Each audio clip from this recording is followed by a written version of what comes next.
ನಾನು ಇಷ್ಟೇ ಅಂದ್ಕೊಂಡು ಹೋಗ್ತಾ ಇದ್ದೆ, ಆ ಮಕ್ಕಳು ಬೇಗ ಗುಣಮುಖವಾಗಿ ಬರಬೇಕು. ಯಾಕಂದರೆ ಆ ಮನೆಯ ಒಂದು ಘಟನೆಯ ತೀವ್ರತೆಯನ್ನು ನೋಡಿದ್ರೆ ನಿಜವಾಗ್ಲೂ ಕೂಡ ಬೇಸರ ಆಗುತ್ತೆ. ಅಂಥ ಒಂದು ಸಣ್ಣ ಜೀವಗಳು ಅಲ್ಲಿ ನೊಂದು ಬೆಂದು ಅಳ್ತಾ ಇರೋದನ್ನು ಮತ್ತು ಅವರು ನರಳ್ತಾ ಇರೋದನ್ನು ನೋಡಿದ್ರೆ ಯಾವ ಗಟ್ಟಿ ಮನುಷ್ಯನೂ ಕೂಡ ಕರ್ಗೋಗ್ತಾನೆ. ಹಾಗಾಗಿ ನನಗೆ ಮನಸ್ಸಲ್ಲಿ ಅಷ್ಟೇ ಬಂದೇನಪ್ಪ ಅಂದರೆ they were just my 3 students of my school. ಅದಷ್ಟೇ ನನ್ನ ಯೋಚನೆ ಆಗಿತ್ತು. ಬೇರೆ ನನ್ನ ಮನಸ್ಸಲ್ಲಿ ಏನೂ ಇರಲಿಲ್ಲ, ಮುಂದೆಯೂ ಇರಲ್ಲ, ಇರಲೂಬಾರ್ದು ಕೂಡ. ನಾನು ಆಕೆಯ ಹತ್ತಿರ ಹೋದಾಗ ಅವಳು ನನ್ನ ನೋಡಿದ ತಕ್ಷಣ ನಾನು ಹೋಮ್ವರ್ಕ್ ಮಾಡಿಲ್ಲ, ನನಗೆ ಸರಿಗೆ ಬೈತಾರೆ ಅಂತ. ನಾನು ಹೈಸ್ಕೂಲು, ಆತ ಪ್ರಾಥಮಿಕ ಶಾಲೆ, ನಾನು ಈ ಕಂಪ್ಲೇಂಟ್ ಹೋಗಿ ಹೇಳ್ತೀನೇನೋ ಅನ್ನೋ ಕಾರಣಕ್ಕೆ ನಾನು ಹೋಮ್ವರ್ಕ್ ಹಾಕಿಲ್ಲ, ನಾನು ಪರೀಕ್ಷೆಗೆ ಓದಿಲ್ಲ, ನಾನು ಫೇಲ್ ಆಗ್ತೀನಿ ಅಂತ. ಅದಕ್ಕೆ ನನ್ನ ಮನಸ್ಸಲ್ಲಿ ಬಂದಿದ್ದ ಉತ್ತರ ಏನಪ್ಪ ಅಂತ ಹೇಳಿದ್ರೆ, ನಂತರ ಪುಸ್ತಕ ಇಲ್ಲ ಅಂತ ಹೇಳಿಲ್ಲ ಅವಳು. ಅದಕ್ಕೆ ನಾನು ಹೇಳಿದೆ, ಯು ಡೋಂಟ್ ವರಿ, ನೀನು ಏನು ಟೆನ್ಷನ್ ಹಾಕಂಡ. ನಾನು ಮಲಯಾಳದಲ್ಲಿ ಒಂದು ಶಬ್ದ ಬಳಸಿದೆ. ಆಮೇಲೆ ಇನ್ನೊಂದು ಮಾತು ಹೇಳಿದೆ, ನೀನು ಒಂದು ಕೆಲಸ ಮಾಡು, ನೀನೀಗ ಆರಾಮಾಗಿ ಗಟ್ಟಿ ಏನು ಡಾಕ್ಟರ್ ಹೇಳ್ತಾರೆ ಆ ಕೆಲಸ ಮಾಡು, ನಿನ್ನ ನೋಟ್ಸು ಟೆಕ್ಸ್ಟ್ ಪುಸ್ತಕ ಎಲ್ಲ ನಾವು ರೆಡಿ ಮಾಡಿಕೊಡ್ತೀವಿ, ಮತ್ತು ನಿನಗೆ ಪರೀಕ್ಷೆ ಏನು ನೀನು ಹೇಳ್ತಾ ಇದೆಯಲ್ಲ ಆ ಪರೀಕ್ಷೆ ನಾವು ಕ್ಯಾನ್ಸಲ್ ಮಾಡ್ತೀವಿ, ಮತ್ತು ನೀನು 4ನೇ ಕ್ಲಾಸ್ ನೀನು ಪಾಸ್ ಅಂತ ಹೇಳಿದೆ. ನೀವು ನಂಬಲಿಕ್ಕಿಲ್ಲ, ಆ ಹೇಳಿದ ಏನು ಅವಳು ಜೋರಾಗಿ ನರಳ್ತಾ ಇದ್ಲು ಮತ್ತು ಅಳ್ತಾ ಇದ್ಲು. Immediate she stop crying. ಒಂದೇ ನಿಮಿಷದಲ್ಲಿ ಅವಳು ಅಳು ನಿಂತೋಯ್ತು. ಮತ್ತು ಇನ್ನೊಬ್ಬಳು ಈಗ ನಮ್ಮ ಜೊತೆ ಏನು ಪಾಪ ನಾವು ಪ್ರಾರ್ಥನೆ ಮಾಡಬೇಕಾಗಿದೆ ಅವಳ ಬಗ್ಗೆ, ಅವಳು ಮಾತ್ರ ಬಹಳ ಸ್ವಲ್ಪ ಗಟ್ಟಿ ಅಂತ ಅನ್ನಿಸ್ತೀನಿ. ಯಾಕಂದರೆ ಅವಳು ಸ್ವಲ್ಪ ಕೆಳಗಡೆ ಮಲಗಿದ್ದ ಕಾರಣ ಅವಳಿಗೆ ಆದಂಥ ಆಘಾತ ಸ್ವಲ್ಪ ಕಡಿಮೆ ಇತ್ತು.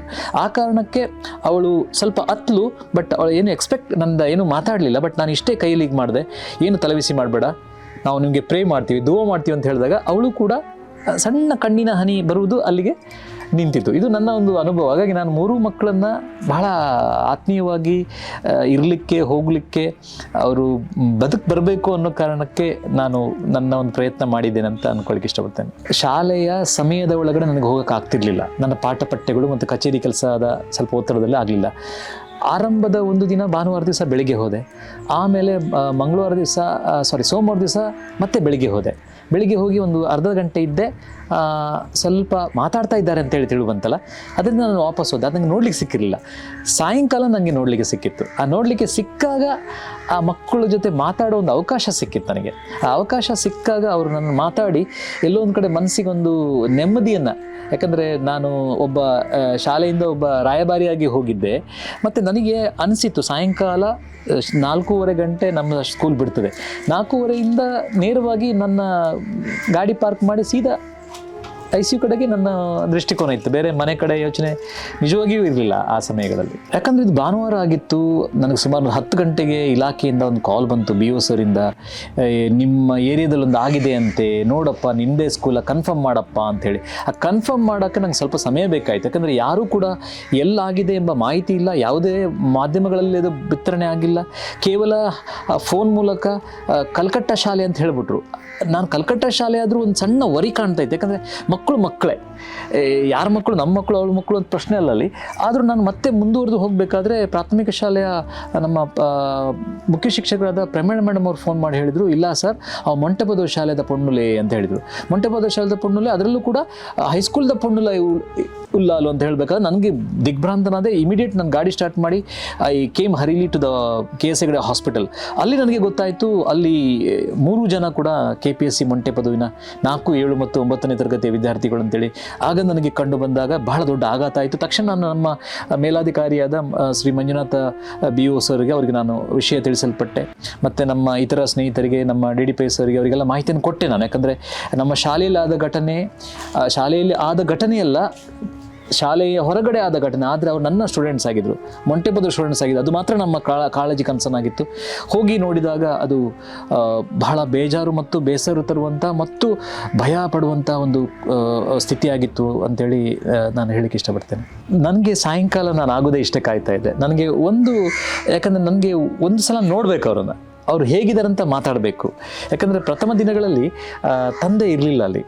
ಆರಂಭದಲ್ಲಿ ಅವರ ಚಿಕ್ಕಪ್ಪ, ಅವರ ಮಾವ, ಪಾಪ ಅವರು ಬಹಳ ಪ್ರೀತಿಯಿಂದ ಅಂತ ಹೇಳಿದ್ರೆ ನಾವು ಅದು ಆ ಪ್ರೀತಿಯನ್ನು ನಾವು ನಿಜವಾಗಿ ಅಪ್ರಿಷಿಯೇಟ್ ಮಾಡಬೇಕು ಅನಿಸುತ್ತೆ. ಒಂದು ಕ್ಷಣವೂ ಕೂಡ ಅವ್ರು ಬಿಟ್ಟಿರಲಿಲ್ಲ. ಸುಮಾರು ದಿನಗಳು ಆ ಕುಟುಂಬ ಹೊರಗಡೆ ಕೂತ್ಕೊಂಡು ICUಯಲ್ಲಿ ಕೂತ್ಕೊಂಡು ಅವ್ರಿಗೋಸ್ಕರ ಪ್ರೇ ಮಾಡ್ತಾ ಇತ್ತು. ನಾನು ಇಷ್ಟೇ ಅಂದ್ಕೊಂಡೆ, ನಾನು ಅವರ ಮಾಸ್ಟರ್ ಅಷ್ಟೇ, ನನಗೆ ಅವ್ರ ಜೊತೆ ಇರಬೇಕು, ಅವ್ರಿಗೋಸ್ಕರ ಪ್ರಾರ್ಥನೆ ಮಾಡಬೇಕು. ಮತ್ತು ಒಂದು ಸಲ ನನಗೆ ಸಮಾಧಾನ, ಒಮ್ಮೆ ನೋಡಿದರೆ ಅಥವಾ ಅವರು ಏನಾದರೂ ತಿಂದಿದ್ದಾರಾ, ಏನಾದರೂ ಕುಡ್ದಿದ್ದಾರಾ ಅಂತ ನೋಡಿದರೆ ಸಮಾಧಾನ ಆಗ್ತಿತ್ತು. ಆ ಕಾರಣಕ್ಕೆ ನಾನು ದಿನ ಶಾಲೆ ಬಿಟ್ಟ ತಕ್ಷಣ ಸೀದಾ ಆಸ್ಪತ್ರೆಗೆ ಓಡ್ತಾ ಇದ್ದೆ. ಆ್ಯಕ್ಚುಲಿ ನಾನು ಭಾನುವಾರ ಈ ಘಟನೆ ಆಗಿದೆ, ಸೋಮವಾರ ಬಂದಾಗ ನಮ್ಮ ಶಾಲೆಯ ಎಲ್ಲ ಹೆಣ್ಣು ಮಕ್ಕಳಿಗೂ, ವಿಶೇಷವಾಗಿ ಅವಳು 9ನೇ B ತರಗತಿಯ ಆಂಗ್ಲ ಮಾಧ್ಯಮದ ವಿದ್ಯಾರ್ಥಿನಿಯಾದ ಕಾರಣ ಎಲ್ಲ ಹೆಣ್ಮಕ್ಳು ದೇ ವೇರ್ ಸೈಲೆಂಟ್, ಅವರು ಮೌನಿಯಾಗಿದ್ದರು. ಒಂದು. ಎರಡನೇದು, ಎಲ್ಲ ಹೆಣ್ಣುಮಕ್ಕಳು ಕ್ಲಾಸಲ್ಲಿ ತರಗತಿಯ ಶಿಕ್ಷಕರಾದ ಶ್ರೀಮತಿ ಅನಿತಾಕ್ಷಿ ಅವರು ಕ್ಲಾಸಿಗೆ ಹೋದಾಗ ಅಟೆಂಡೆನ್ಸ್ ಕರಿಬೇಕಾದ್ರೆ ಎವ್ರಿಬಡಿ ವಾಸ್ ಕ್ರೈಯಿಂಗ್. ಅವರಿಗೆ ಆ್ಯಕ್ಚುಲಿ ಟೀಚರ್ಗೂ ಗೊತ್ತಿಲ್ಲ.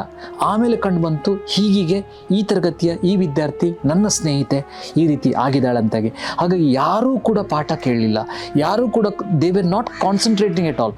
Every time they were asking the teachers, ಹೇಗಿದ್ದಾಳೆ, ನಮಗೆ ಹೋಗ್ಲಿಕ್ಕೆ ಅವಕಾಶ ಸಿಗ್ತದಾ, ನಾವು ಹೋಗ್ಬೋದಾ, ರಿಕವರಿ ಆಗ್ತಾಳಾ, ಬದುಕಿ ಬರ್ತಾಳಾ ಅಂತ ಈ ಪ್ರಶ್ನೆಗಳೇ ಇತ್ತು. ಪ್ರತಿ ದಿವಸ ನಾವು ಅವರು ಅಳುವುದನ್ನು ನೋಡ್ತಾ ಇದ್ದೆ. ಅವರ ಸ್ನೇಹಿತೆಯರು ಕೂಡ ಬಹಳ ಮೌನಿಯಾಗಿ ಮಾತನಾಡೋದನ್ನೇ ನಿಲ್ಲಿಸಿದ್ರು, ಪಾಠ ಕೇಳೋದನ್ನೇ ನಿಲ್ಲಿಸಿದ್ರು. ಇದು ನಾವು ಗಮನಿಸಲ್ಪಟ್ಟದ್ದು. ಮತ್ತು ಎಲ್ಲ ಶಿಕ್ಷಕರು ಪ್ರಯತ್ನ ಪಟ್ಟೆವು ನಾವು ಆದಷ್ಟು ನಮ್ಮ ಬೆಳಗಿನ ಪ್ರಾರ್ಥನೆಯ ಅವಧಿಯಲ್ಲಿ ಆ ವಿದ್ಯಾರ್ಥಿಗಳಿಗೋಸ್ಕರ ವಿಶೇಷವಾಗಿ ಅವರಿಗೆ ದುವಾ ಮಾಡೋಣ, ಅವರಿಗೆ ಪ್ರಾರ್ಥನೆ ಮಾಡೋಣ. ಮತ್ತು ಹಾಗೆ ಮಾಡ್ತಾ ನಾವು ಒಂದು ಪ್ರಯತ್ನ ಪಟ್ಟೆವು. ಯಾಕಂದರೆ ಮನೆಯಂತೂ ಇಲ್ಲ. ಹಾಗಿರಬೇಕಾದ್ರೆ ಏನು ಮಾಡೋಣ ಅಂತ ಮನಸ್ಸಿಗೆ ಅನಿಸಿತು. ನಾನು ಒಂದೇ ಪ್ರಶ್ನೆ ಕೇಳಿದೆ, ಮಕ್ಕಳ ನಾವು ಏನು ಮಾಡೋಣ, ನಮ್ಮ ಸೈಡಿಂದ ನಮ್ಮ ಶಾಲೆ ವಿದ್ಯಾರ್ಥಿನಿಯಾಗಿದ್ದಾರೆ, ಹಾಗಿರಬೇಕಾದ್ರೆ ನಾವೊಂದು ಸಣ್ಣ ಧನ ಸಹಾಯ ಮಾಡೋಣವೇ ಅಂತ ಕೇಳಿದೆ. ಯಾವ ಮಕ್ಕಳು ಕೂಡ ಬೇಡ ಅಂತ ಹೇಳಿಲ್ಲ. ನೀವು ನಂಬಲಿಕ್ಕಿಲ್ಲ, ಡೇ 1 ಹೇಳಿದ್ದೇನೆ, ಅದಕ್ಕಿಂತ ಹಿಂದಿನ ದಿವಸ ಒಂದು ಸಣ್ಣ ಮೆಸೇಜ್ ಹಾಕಿದೆ. ಆ ಡೇ 1ಗೆ ನನ್ನ ವಿದ್ಯಾರ್ಥಿಗಳು ಸುಮಾರು ಒಂದು 9,500 ಕಲೆಕ್ಷನ್ ಮಾಡಿಕೊಟ್ರು. 2ನೇ ದಿವಸಕ್ಕೆ ಅದು ಸುಮಾರು 50,000ಕ್ಕೆ ಹೋಯಿತು. ಆಮೇಲೆ ಪ್ರಾಥಮಿಕ ಶಾಲೆಗೆ ಅಲ್ಲಿ ಹೋಗಿ ಕೂಡ ಸಣ್ಣ ಮಕ್ಕಳ ಜೊತೆ ಮಾತಾಡಿಸ್ಬೇಕಾದ್ರೆ they were ready to pay any amount. ಸಣ್ಣ ಕೈ ಮನಸ್ಸುಗಳು. ನಾನು ಇಷ್ಟ ಹೇಳಿದೆ, ನಿಮ್ಮ ಹಣ ಬೇಡ, ಅಟ್ಲೀಸ್ಟ್ ಪ್ರಾರ್ಥನೆ ಮಾಡಿ ಅಂತ ಹೇಳಿದೆ. ಸುಮಾರು ಒಟ್ಟಾರೆ ನಾವು ಸ್ನೇಹಿತರು ವರ್ಗ, ನಮ್ಮ ಎಲ್ಲ ಶಿಕ್ಷಕರಿಂದ, ಪ್ರಾಥಮಿಕ ಶಾಲಾ ಶಿಕ್ಷಕರಿಂದ, ಕಾಲೇಜುಗಳಿಂದ ಸುಮಾರು ನನ್ನ ಪ್ರಕಾರ 1 ಲಕ್ಷಕ್ಕಿಂತಲೂ ಜಾಸ್ತಿ ಆಗಿದೆ ಅಂತ ನಾನು ಅಂದ್ಕೊಳ್ತೇನೆ. ಹಾಗೆ ಇನ್ನೊಂದು ಬಂಟ್ವಾಳದ ಡಾಕ್ಟರ್ನ RBSK ಟೀಮ್ ಕೂಡ ಇತ್ತು. ಅವರಿಗೊಂದು ಮೆಸೇಜ್ ಮಾಡಿದಾಗ ಅವರ ಟೀಮ್ ಮತ್ತು ಅವರ ಕುಟುಂಬ ಸುಮಾರು 17,000 ರೂಪಾಯಿ ಮೊತ್ತವನ್ನು ಕೂಡ ಅವರು ಮನೆಗೆ ಪಾವತಿಸಿದ್ದಾರೆ. 3 ಕೂಡ ಹೆಣ್ಣು ಮಕ್ಕಳು ಆಗಿರುವ ಕಾರಣ ನನಗೆ ಅದನ್ನು ಹೇಳಬಾರ್ದು. ಯಾಕಂದರೆ ಈ ಘಟನೆ ಆದ ಕೆಲವು ದಿನಗಳ ನಂತರ ICUಯಲ್ಲಿರುವ ಫೋಟೋವನ್ನು ಬಹಳ ಜನ ಶೇರ್ ಮಾಡಿದರು. ನಾವು ಗಮನಿಸಬೇಕು, ಅವರು ಹೆಣ್ಮಕ್ಕಳಾಗಿದ್ದಾರೆ, ಅವರು ನೊಂದಿದ್ದಾರೆ, ಬೆಂದಿದ್ದಾರೆ. ಆ ಸಂದರ್ಭದಲ್ಲಿ ಅವರ ಆ ಚಿತ್ರಗಳ ಮೇಲೆ ವಿದ್ಯಾರ್ಥಿನಿಯರ ಹೆಸರು ಬರೆದು ಅದನ್ನು ಬಿತ್ತರಿಸಿದರು. ಅದು ನಾನು ಭಾಳ ಖಂಡಿಸ್ತೇನೆ, ವಿಕೃತವಾಗಿ ಅದನ್ನು ಖಂಡಿಸ್ತೇನೆ. ಯಾಕಂದರೆ ಅದನ್ನು ಶೇರ್ ಮಾಡಿ ಅದರಲ್ಲಿ ಏನು ಪಡ್ಕೊಳ್ಳೋದಿದೆ ಅನ್ನೋದು ನನಗೆ ಭಾಳ ಬೇಜಾರಾಗುತ್ತೆ. ನಾವು ಗಮನಿಸಬೇಕು, ಅವರು ಹೆಣ್ಮಕ್ಳಾಗಿದ್ದಾರೆ. ಅದು ಕೂಡ ಆ ಸಮಯದಲ್ಲಿ, ಆ ನೊಂದ ಸಮಯದಲ್ಲಿ ಅವರ ಹೆಸರನ್ನು ಯಾಕಾಗಿ ಹಾಕಿದ್ರು ಅನ್ನೋ ಪ್ರಶ್ನೆ ನನಗೆ ಈಗಲೂ ಕೂಡ ಮೂಡ್ತಾ ಇದೆ. ನಾನು ತಕ್ಷಣ ನಾನೊಂದು ವಾಯ್ಸ್ ಮೆಸೇಜ್ ಹಾಕಿದೆ, ದಯಮಾಡಿ ಇದನ್ನು ಶೇರ್ ಮಾಡಬೇಡಿ, ಇದನ್ನು ಡಿಲೀಟ್ ಮಾಡಿ, ಇದನ್ನು ಫಾರ್ವರ್ಡ್ ಮಾಡಬೇಡಿ, ಇದನ್ನು ದಯಮಾಡಿ ಇಷ್ಟೇ ಮಾಡಿ, ದಯವಿಟ್ಟು ಒಂದು ಮೆಸೇಜ್ ಹಾಕಿ, ಇದನ್ನು ಹೆಣ್ಣು ಮಕ್ಕಳಾಗಿದ್ದಾರೆ, ಅವರು ಬದುಕಿ ಬರಲಿ ಅನ್ನೋ ದುವಾ ಮಾಡೋಣ, ಆದರೆ ಯಾವುದೇ ಕಾರಣಕ್ಕೂ ಅದನ್ನು ಶೇರ್ ಮಾಡಬೇಡಿ ಅಂತ ಡಿಲೀಟ್ ಮಾಡಿ ಅಂತ ಹಾಕಿ, ಆಮೇಲೆ ಒಂದು ವೇಳೆ ಮತ್ತು ಕೂಡ ತಾವು ಹಾಕಿದರೆ ನಿಮ್ಮಲ್ಲಿ ಕ್ರಿಮಿನಲ್ ಆ್ಯಕ್ಷನ್ ನಾನು ಸಂಸ್ಥೆಯ ಮೂಲಕ ಮಾಡ್ತೀನಿ ಅಂತ ಹೇಳಿ ಕಡಖಂಡಿತವಾಗಿ ಹೇಳಲ್ಪಟ್ಟೆ.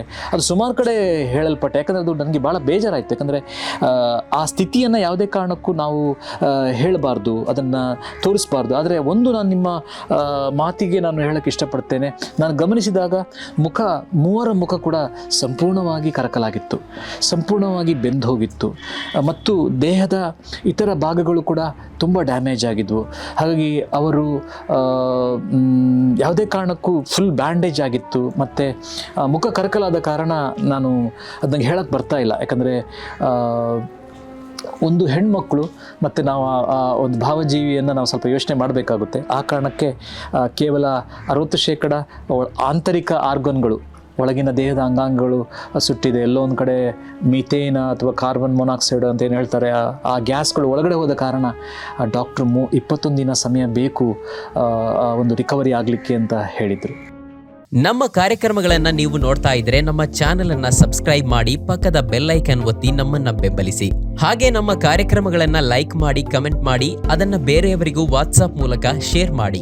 ನೀವು ಹೀಗೆ ಮಾಡಿದಾಗ ನಮ್ಮ ಚಾನೆಲ್ ಮತ್ತಷ್ಟು ಜನರಿಗೆ ತಲುಪಲು ನೀವು ನಮ್ಮೊಂದಿಗೆ ಸಹಕರಿಸಿದ ಹಾಗಾಗುತ್ತೆ.